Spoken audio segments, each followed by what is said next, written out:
Channel. I hope आपकी exam की तैयारी बहुत अच्छे से चल रही है एंड मैं मान के चल रही हूँ कि आपको मेरी वीडियोस हेल्प कर रही हैं आपका एग्ज़ाम प्रिपरेशन करने में, राइट।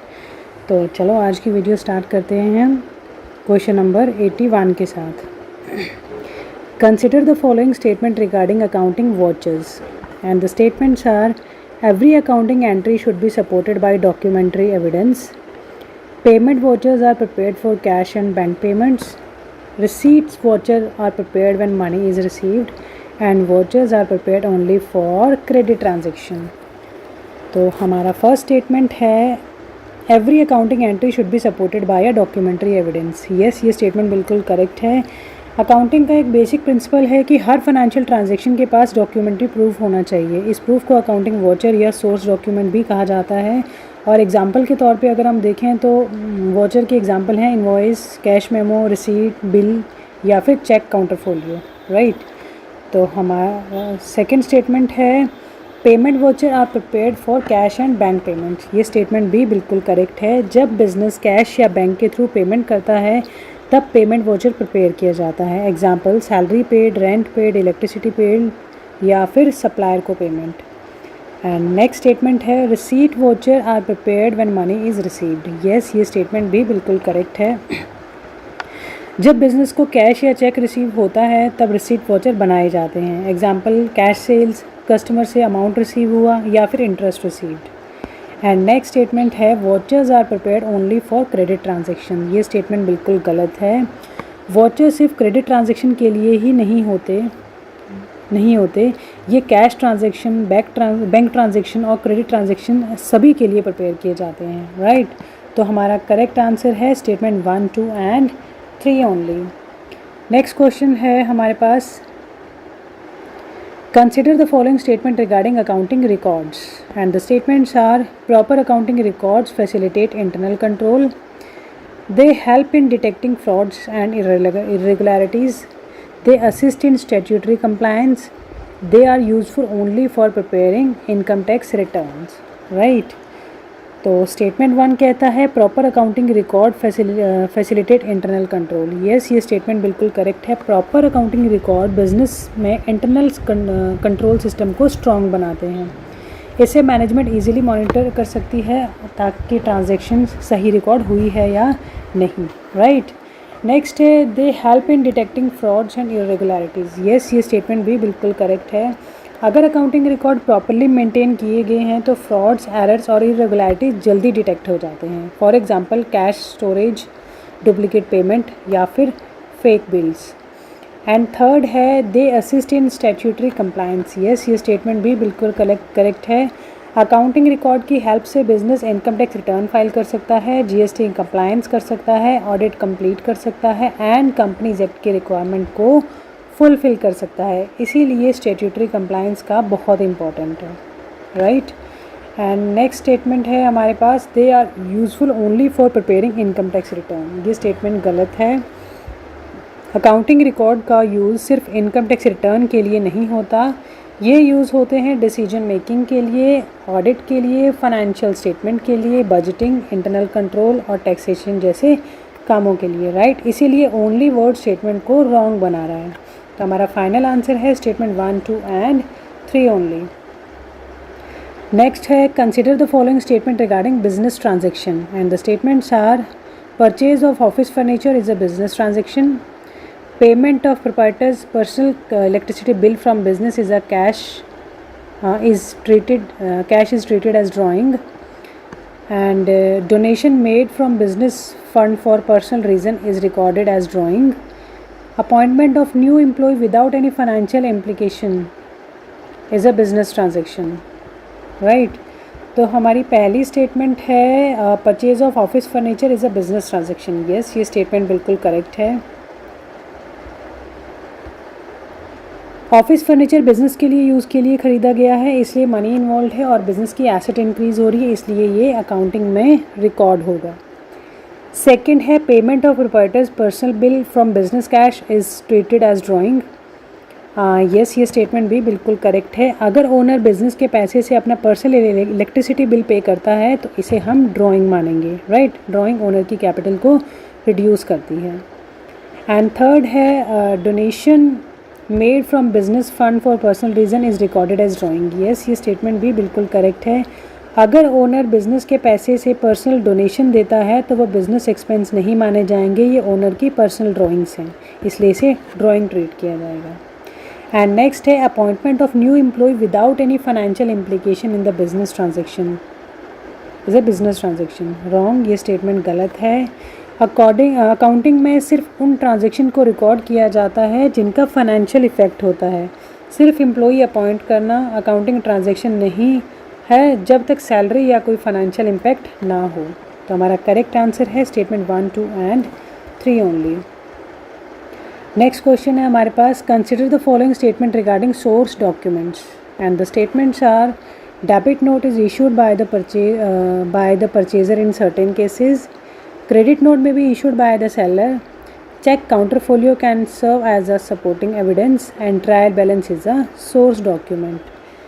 तो debit note is issued by purchaser in certain cases, ये स्टेटमेंट बिल्कुल करेक्ट है। Debit note generally purchaser issue करता है, रीज़न होते हैं गुड्स रिटर्न किए जाएँ, ओवरचार्ज बाय द सप्लायर या फिर डैमेज गुड रिसीव हुए हैं, राइट। नेक्स्ट है क्रेडिट नोट में भी इशूड बाय सेलर, ये स्टेटमेंट भी बिल्कुल करेक्ट है। क्रेडिट नोट सेलर इशू करता है और इसके रीज़न होते हैं sale return, discount allowed, excess amount charge earlier, right. Next है cheque counterfoil can serve as supporting evidence, तो ये स्टेटमेंट भी बिल्कुल करेक्ट है। चेक काउंटरफोलियो पेमेंट का प्रूफ होता है, इसलिए ये अकाउंटिंग ट्रांजैक्शन के सपोर्टिंग डॉक्यूमेंट के रूप में यूज़ किया जा सकता है। एंड नेक्स्ट है trial balance is a source document, ये स्टेटमेंट इनकरेक्ट है, रॉन्ग है। ट्रायल बैलेंस सोर्स डॉक्यूमेंट नहीं, ये अकाउंटिंग रिकॉर्ड से प्रिपेयर होने वाला स्टेटमेंट है। सोर्स डॉक्यूमेंट होते हैं जैसे invoice, cash memo, receipts, debit note and credit note. तो हमारा फाइनल आंसर है statement 1, 2 and 3 only. Next question है consider the following statement regarding accounting information and the statements are it helps in interfirm comparison, it provides information to regulatory authorities, it assists in evaluating operation efficiency, it completely remove business uncertainties, right। तो हमारा first statement है it helps in interfirm comparison, yes, ये statement बिल्कुल correct है। Accounting information की help से different companies की performance compare की जाती है, example profit comparison, sale comparison and liquidity comparison. And second statement it provides information to regulatory authorities, yes, ये स्टेटमेंट भी बिल्कुल करेक्ट है। अकाउंटिंग इन्फॉर्मेशन गवर्नमेंट और रेगुलेटरी अथॉरिटीज़ को प्रोवाइड की जाती है, एग्जाम्पल के तौर पे अगर हम देखें तो income tax department, GST authorities, auditors and registrar of company. And next है it assist in evaluating operational efficiency, yes, ये स्टेटमेंट भी बिल्कुल करेक्ट है। अकाउंटिंग रिपोर्ट्स के मैनेजमेंट इवैल्यूएट करती है profitability, cost control, efficiency and productivity, और ये फ्यूचर प्लानिंग में भी हेल्प करता है। नेक्स्ट स्टेटमेंट हमारे पास है it completely removes business uncertainties, तो ये स्टेटमेंट गलत है। अकाउंटिंग इन्फॉर्मेशन बेटर डिसीजन लेने में हेल्प करती है, लेकिन बिजनेस रिस्क अनसर्टेनिटी को कम्प्लीटली एलिमिनेट नहीं कर सकती। बिजनेस में मार्केट रिस्क, कंपटीशन और इकोनॉमिक चेंजेस हमेशा रहते हैं। तो हमारा करेक्ट आंसर है option A, statement 1, 2 and 3 only. अगला क्वेश्चन है consider the following statement regarding liabilities and statements are outstanding salary is a current liability, long term bank loan is a non current liability, bill payable are liabilities and advance received from customer can never be treated as liabilities। तो outstanding salary is a current liability, ये statement बिल्कुल correct है। Outstanding salary का मतलब है कि salary expense इनकर हो चुका है लेकिन अभी पेमेंट नहीं हुई है, ये बिज़नेस की शॉर्ट टर्म ऑब्लिगेशन है, इसलिए करेंट लायबिलिटीज़ कह सकते हैं, राइट। फॉर एग्जांपल मार्च की सैलरी अप्रैल में पे करनी है, तो मार्च के बैलेंस शीट में आउटस्टैंडिंग सैलरी करंट लायबिलिटीज़ होगी। एंड नेक्स्ट स्टेटमेंट है long term bank loan is a non current liability, yes, ये स्टेटमेंट भी बिल्कुल करेक्ट है। अगर बैंक लोन की रीपेमेंट 12 मंथ से ज़्यादा पीरियड के लिए होती है तो उसे हम नॉन करंट यानी लॉन्ग टर्म लायबिलिटी कहते हैं। एग्जाम्पल है 5 year bank loan, housing loan या फिर मशीनरी लोन। नेक्स्ट स्टेटमेंट है bill payable are liabilities. Yes, ये स्टेटमेंट बिल्कुल करेक्ट है। बिल पेबल का मतलब बिज़नेस ने बिल एक्सेप्ट किया है और फ्यूचर में इसकी पेमेंट करनी है, इसलिए ये बिज़नेस की लाइबिलिटी है, राइट। तो नेक्स्ट स्टेटमेंट है हमारे पास advance received from customer can never be treated as liability. ये इनकरेक्ट है, रॉन्ग है। कस्टमर से एडवांस रिसीव करने के बाद बिज़नेस को गुड्स या सर्विस प्रोवाइड करने होते हैं, राइट। जब तक गुड्स डिलीवर नहीं हो जाते तब तक एडवांस करंट लाइबिलिटी होता है। तो हमारा करेक्ट आंसर है statement 1, 2 and 3 only. Next question है consider the following statement regarding assets and statements are prepaid insurance is a current asset, investment may be current or non-current, cash at bank is an asset, outstanding wages are asset। तो prepaid insurance is a current asset is a correct statement. Prepaid insurance का मतलब insurance का payment पहले ही कर दिया गया है लेकिन उसका बेनिफिट फ्यूचर में मिलेगा, इसलिए ये करेंट एसेट है। देन है इन्वेस्टमेंट में भी करंट और नॉन करंट। ये स्टेटमेंट भी बिल्कुल करेक्ट है। इन्वेस्टमेंट की नेचर पर डिपेंड करता है। Short term investment current asset है and long term investment non current asset है। दोनों पॉसिबिलिटी सही हैं, राइट। नेक्स्ट है cash at bank is an asset. ये स्टेटमेंट भी बिल्कुल करेक्ट है। कैश में पड़ा हुआ पैसा बिजनेस का रिसोर्स है, इसलिए कैश एट बैंक एक करंट एसेट है। एंड नेक्स्ट है outstanding wages are assets, incorrect. ये स्टेटमेंट रॉन्ग है। आउटस्टैंडिंग वेजेस का मतलब पेबल है, वेजेस पेबल हैं, ये पेमेंट फ्यूचर में करनी है, इसलिए करंट लायबिलिटी है ना कि करंट एसेट है। तो हमारा करेक्ट आंसर है statement 1, 2 and 3 only. Next statement है consider the following statement regarding capital and revenue items. और स्टेटमेंट है हमारे पास purchase of land is a capital expenditure, repair to machinery are generally revenue nature, sale of old machinery result in capital receipt, salary paid to office staff is a capital expenditure। तो statement first है purchase of land is a capital expenditure. ये statement बिल्कुल correct है। Land purchase से business की fixed asset increase होती हैं, ये लॉन्ग टर्म बेनिफिट देती हैं, इसलिए ये कैपिटल एक्सपेंडिचर है। एंड सेकंड है repairs to machinery are generally revenue nature. ये स्टेटमेंट भी बिल्कुल करेक्ट है। रूटीन रिपेयर्स मशीनरी को वर्किंग कंडीशन में रखने के लिए होती हैं, ये करंट पीरियड का एक्सपेंस है, इसलिए ये रिवेन्यू एक्सपेंडिचर है। Then we have sales of old machinery result in capital receipt. Yes, ये स्टेटमेंट बिल्कुल करेक्ट है। ओल्ड मशीनरी फिक्स्ड एसेट है, उसकी सेल हो जाती है तो अमाउंट रिसीव होता है, उसे हम कैपिटल रिसीट कहते हैं। एंड फोर्थ स्टेटमेंट है salary paid to office staff is a capital expenditure. ये स्टेटमेंट रॉन्ग है। ऑफिस स्टाफ की सैलरी रेगुलर बिजनेस एक्सपेंस है, ये रिवेन्यू एक्सपेंडिचर है ना कि कैपिटल एक्सपेंडिचर। तो हमारा करेक्ट आंसर है स्टेटमेंट 1, 2 एंड 3 ओनली। अगला क्वेश्चन है consider the following statement regarding accounting concepts and the statements are The materiality concept permits ignoring insignificant items. Full disclosure concept requires disclosure of material information. Materiality depends on the nature and amount of an item. And full disclosure means every minor detail should be compulsorily reported. तो the materiality concept permits ignoring significant items. Yes, ये statement correct है। Materiality concept कहता है कि बहुत छोटी इममटीरियल item को अलग से डिस्क्लोज करना ज़रूरी नहीं है, फोकस सिर्फ मटीरियल आइटम पे होना चाहिए। And second statement we have is full disclosure concept require of material information. Yes, ये स्टेटमेंट भी बिल्कुल करेक्ट है। फाइनेंशियल स्टेटमेंट में सारी इंपॉर्टेंट मतलब मटेरियल इन्फॉर्मेशन डिस्क्लोज करनी चाहिए ताकि यूजर्स अपना डिसीजन सही से ले सकें। एंड थर्ड है materiality depends on the nature and amount of an item. Yes, ये स्टेटमेंट भी बिल्कुल करेक्ट है। कोई आइटम मटेरियल है या नहीं ये उसकी अमाउंट और नेचर दोनों पर डिपेंड करता है। एंड फोर्थ स्टेटमेंट है full disclosure means every minor detail must be compulsorily reported. ये स्टेटमेंट रॉन्ग है। फुल डिस्क्लोजर का मतलब है हर छोटी डिटेल बताना नहीं है, सिर्फ मटेरियल इन्फॉर्मेशन डिस्क्लोज करना ज़रूरी होता है, राइट। तो करेक्ट आंसर है स्टेटमेंट 1, 2 एंड 3 ओनली। अगला क्वेश्चन है consider the following statement regarding accounting standards and the statements are they enhance transparency, they improve uniformity in the accounting practices, they facilitate comparison among enterprises, they guarantee profitability, and they enhance transparency, ये statement बिल्कुल correct है। Accounting standards financial reporting को transparent बनाते हैं, इससे users को clear और reliable information मिलती है। एंड सेकंड है they improve uniformity in accounting practices, yes ये स्टेटमेंट भी बिल्कुल करेक्ट है। अकाउंटिंग स्टैंडर्ड इंश्योर करता है कि अलग अलग business similar accounting principle follow करते हैं, राइट, इससे यूनिफॉर्मिटी बनी रहती है।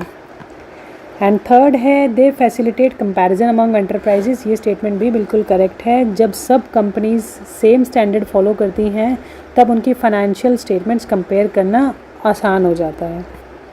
एंड फोर्थ है दे गारंटी प्रॉफिटेबिलिटी, ये स्टेटमेंट बिल्कुल गलत है। अकाउंटिंग स्टैंडर्ड सिर्फ रिपोर्टिंग का फ्रेमवर्क प्रोवाइड करते हैं, ये किसी बिजनेस को प्रॉफिट की गारंटी नहीं देते। प्रॉफिट बिजनेस की एफिशिएंसी, मार्केट कंडीशंस और मैनेजमेंट पर डिपेंड करता है, राइट। तो हमारा करेक्ट आंसर है statement 1, 2 and 3 only.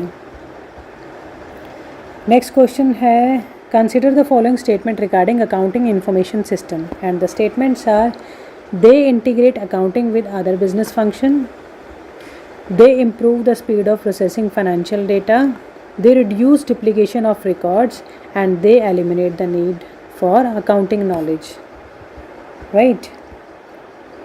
They integrate accounting with other business functions, yes ये स्टेटमेंट बिल्कुल करेक्ट है। अकाउंटिंग इंफॉर्मेशन सिस्टम सिर्फ अकाउंटिंग तक लिमिटेड नहीं है, ये अकाउंटिंग को बिजनेस के दूसरे डिपार्टमेंट जैसे sales, purchase, inventory, payroll, human resource के साथ भी इंटीग्रेट करता है, राइट।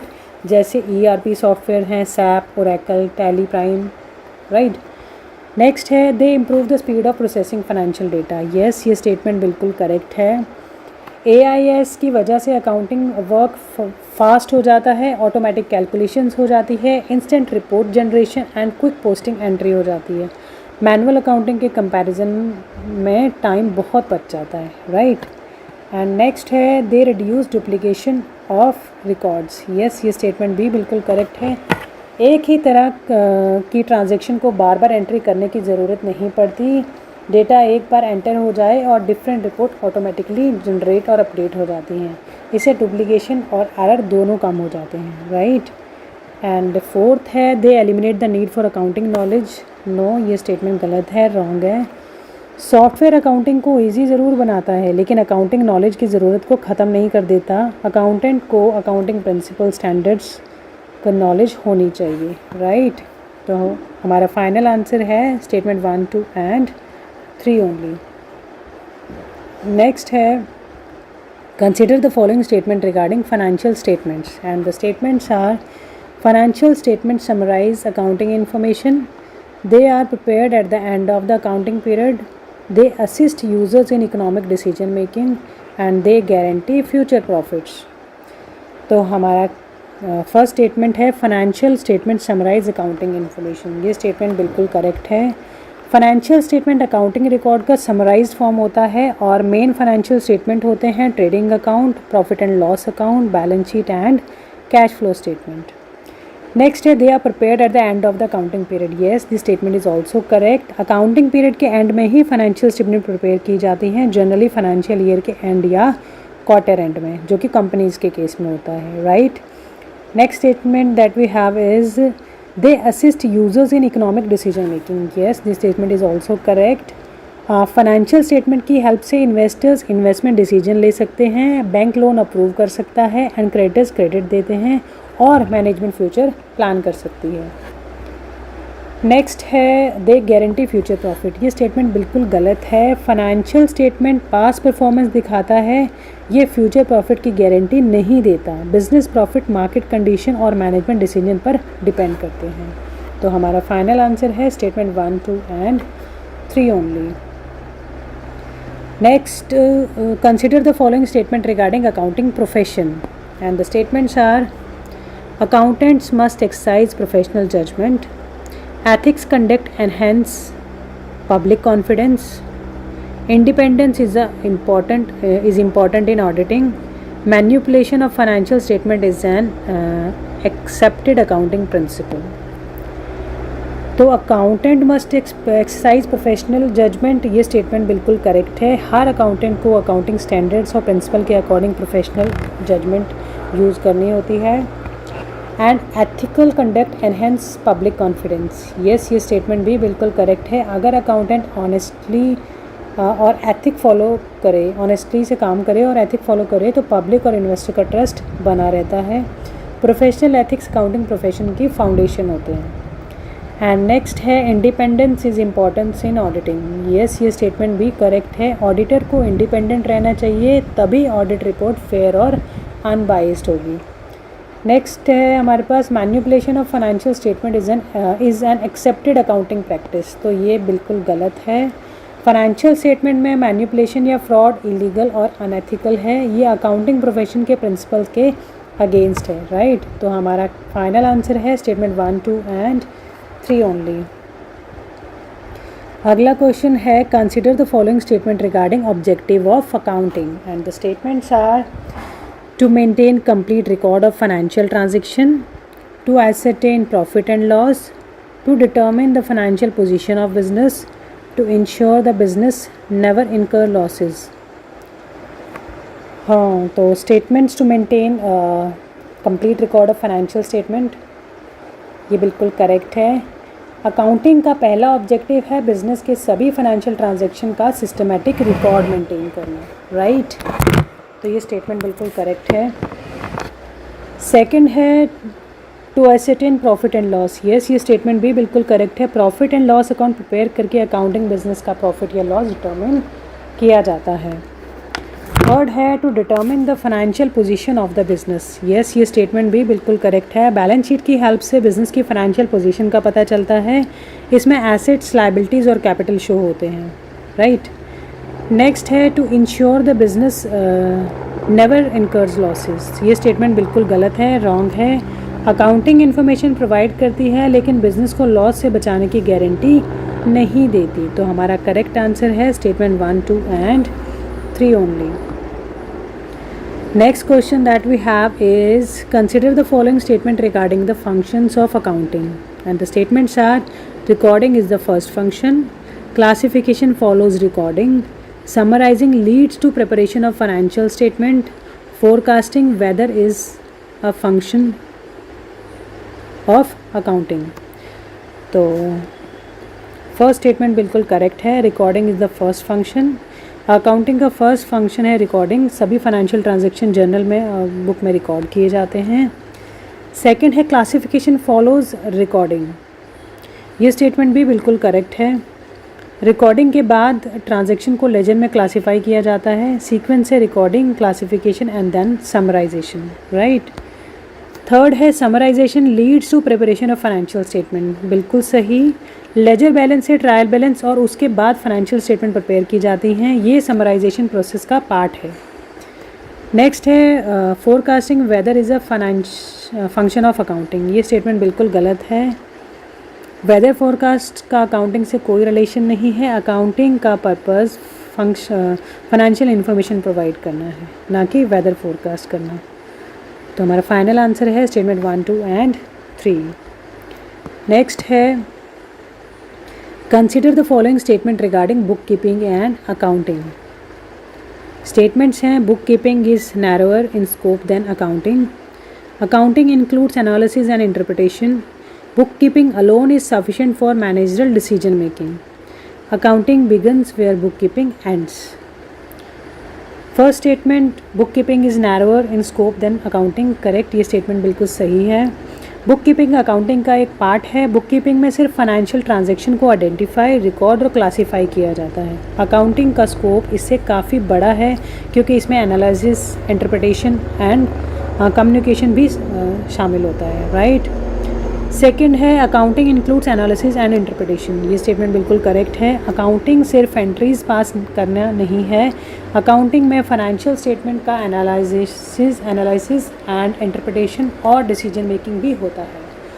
हाँ, एग्जांपल के तौर पे अगर हम देखें तो प्रॉफिट बढ़ रहा है या कम हो रहा है, बिजनेस की फाइनेंशियल पोजीशन स्ट्रॉन्ग है या वीक है, ये सब अकाउंटिंग का ही पार्ट है। एंड नेक्स्ट है book keeping alone is sufficient for managerial decision making, ये बिल्कुल गलत है, रॉन्ग है। सिर्फ बुक कीपिंग मैनेजमेंट को डिसीजन लेने के लिए सफिशिएंट इन्फॉर्मेशन नहीं देती, डिसीजन मेकिंग के लिए अकाउंटिंग एनालिसिस और इंटरप्रिटेशन भी ज़रूरी होता है। अगली स्टेटमेंट है accounting begins where book keeping ends. ये स्टेटमेंट बिल्कुल करेक्ट है। ये अकाउंटिंग की फेमस डेफिनेशन है, बुक कीपिंग के बाद अकाउंटिंग का प्रोसेस स्टार्ट होता है, इसलिए ये स्टेटमेंट बिल्कुल सही है और हमारा करेक्ट आंसर है statement 1, 2 and 4 only.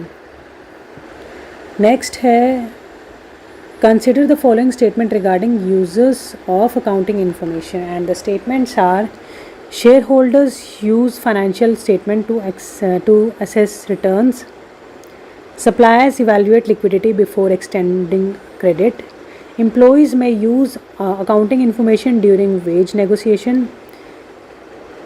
competitors are the primary internal users of the accounting information.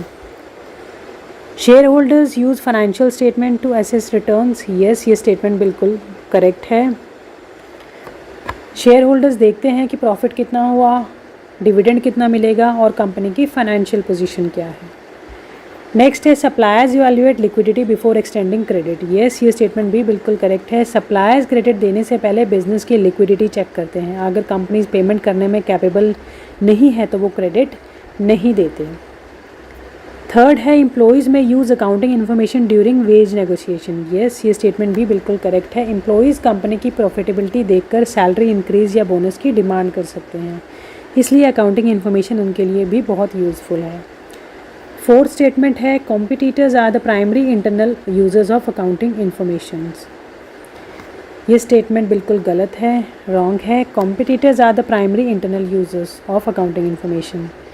Competitors internal users नहीं होते, वो एक्सटर्नल यूज़र्स होते हैं। इंटरनल यूज़र्स मैनेजमेंट एम्प्लॉयज़ होते हैं और एक्सटर्नल यूज़र्स में आप कह सकते हैं कि investors, creditors, government, suppliers and competitors. तो हमारा करेक्ट आंसर है statement 1, 2 and 3 only, right. Next question है consider the following statements regarding accounting information. First है reliability increases users confidence, relevance support decision making, comparability helps evaluate performance across periods and complexity is an essential qualitative characteristics. Reliability increases users confidence, ये statement बिल्कुल correct है। Reliability accounting information पर users trust करते हैं, अगर information accurate और verifiable हो तो डिसीजन मेकिंग बेटर होती है। सेकंड है रेलेवेंट सपोर्ट डिसीजन मेकिंग, ये स्टेटमेंट भी बिल्कुल करेक्ट है। रेलेवेंट इन्फॉर्मेशन यूजर्स को टाइमली और यूजफुल डिसीजन लेने में हेल्प करती है। थर्ड है comparability helps evaluate performance across period, ये स्टेटमेंट भी बिल्कुल करेक्ट है। कंपेरेबिलिटी की हेल्प से बिजनेस की परफॉर्मेंस प्रीवियस ईयर्स के साथ और दूसरी कंपनीज के साथ कंपेयर की जा सकती है। एंड फोर्थ है complexity is an essential qualitative characteristic, तो ये स्टेटमेंट बिल्कुल रॉन्ग है। अकाउंटिंग इन्फॉर्मेशन की क्वालिटी होनी चाहिए relevant, reliable, comparable and understandable. Complexity कोई क्वालिटेटिव कैरेक्टरिस्टिक्स नहीं है, तो हमारा करेक्ट आंसर है statement 1, 2 and 3 only. Next question है consider the following statement regarding double entry book keeping. It is based on the dual aspect concept. Every transaction has equal debit and credit effects. It help in preparing the trial balance. It records only cash transaction. Statement 1, it is based on dual aspect concept. ये statement बिल्कुल correct है। Double entry system का foundation dual concept है, हर transaction के दो aspect होते हैं, डेबिट एंड क्रेडिट। सेकंड है every transaction has equal debit and credit, correct, ये स्टेटमेंट भी बिल्कुल करेक्ट है। डबल एंट्री सिस्टम का golden rule total debit is equal to total credit, इसी वजह से अकाउंटिंग इक्वेशन हमेशा बैलेंस होती है। थर्ड है it helps in preparing the trial balance, yes, ये स्टेटमेंट भी बिल्कुल करेक्ट है। लेजर अकाउंट से ट्रायल बैलेंस प्रिपेयर की जाती है, अगर डेबिट और क्रेडिट इक्वल नहीं होंगे तो ट्रायल बैलेंस टैली नहीं करेगा। फोर्थ है it records only cash transaction, ये स्टेटमेंट बिल्कुल गलत है। डबल एंट्री सिस्टम में cash transaction, credit transaction and bank transaction ये सब रिकॉर्ड किए जाते हैं, सिर्फ कैश ट्रांजैक्शन नहीं। तो हमारा करेक्ट आंसर है statement 1, 2 and 3 only. Next question that we have is, consider the following statement regarding introduction to accounting. And the statements are: accounting is the language of business. It communicates financial information to interested users. It plays an important role in planning and controlling. Accounting completely eliminates financial risk faced by the business. Accounting is language of business, first statement बिल्कुल correct है। Accounting को language of business कहा जाता है। ये business की financial performance को number के थ्रू एक्सप्रेस करती है, न्यूमेरिकल टर्म्स में। It communicates financial information to interested users, ये स्टेटमेंट भी बिल्कुल करेक्ट है। अकाउंटिंग इन्फॉर्मेशन प्रोवाइड करती है बहुत सारे लोगों को, जैसे investors, creators, government, management and employees, ताकि वो इन्फॉर्म्ड डिसीजन ले सकें। थर्ड है, it plays an important role in planning and control, yes ये स्टेटमेंट भी बिल्कुल करेक्ट है। अकाउंटिंग मैनेजमेंट को हेल्प करती है बजट बनाने में, कॉस्ट कंट्रोल में, फ्यूचर प्लानिंग में और परफॉर्मेंस इवैल्यूएशन में, राइट। नेक्स्ट है, accounting completely eliminates financial risk faced by the business, ये स्टेटमेंट रॉन्ग है, इनकरेक्ट है। अकाउंटिंग फाइनेंशियल इन्फॉर्मेशन प्रोवाइड करती है और रिस्क को आइडेंटिफाई करने में सिर्फ हेल्प करती है, लेकिन फाइनेंशियल रिस्क को कम्प्लीटली एलिमिनेट नहीं कर सकती। तो हमारा करेक्ट आंसर है स्टेटमेंट 1, 2 एंड 3 ओनली। तो आई होप आपको मेरी वीडियोस से हेल्प मिली है एंड आपके बहुत सारे डाउट क्लियर हो गए हैं। तो हम अपनी नेक्स्ट वीडियो में नया टॉपिक लेके आएंगे, राइट। तो आप मेरी वीडियो देखते रहिए। इन केस कोई डाउट है तो प्लीज़ कमेंट बॉक्स में लिखिए। Thank you so much.